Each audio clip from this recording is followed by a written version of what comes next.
Солдат есть солдат, все. Это вот сейчас солдаты много знают, а тогда мы ничего не знали.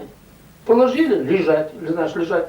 Охраняешь столб, на столб охраняешь. А что там под этим столбом? Или какое-то у нас значение имеет, раз заставляете охранять. Даже это, потом наш вперед. Конечно, было, а уже которые пожилые, как говорится, которые прошли Германию, эти маленько тоже говорили, ой, там я вижу, а здесь вот смотришь, бьют, то другое. Подняться, это самое, как говорится, психически такое состояние, подняться. Подняться и побежать, как говорится, с криком «Ура!». Как уже поднялся, побежал с криком «Ура!», от этого началась стрельба, и вперед, и там уже все от тебя отпадает. А сперва, конечно, как-то, ну как, на любого человека настал, чего, даже не то, что, скажем, ружье, а палку настал, и тоже как-то не по себе.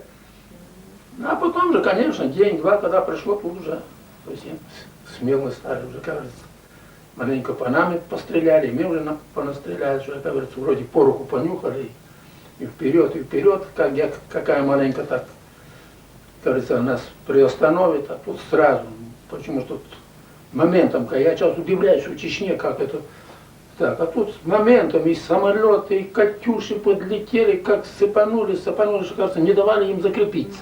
Не давали им, чтобы они закрепиться. И тут же их сразу в плен, и то других, ой, это просто, да, сам китайский народ в то время там проходили мы по этим селам, там, кажется, пригороды вот эти, очень бедно жили, очень. Мы жили бедно, они еще намного беднее, все босиком, детишки все это рваные, и, как говорится, и пожилые так они.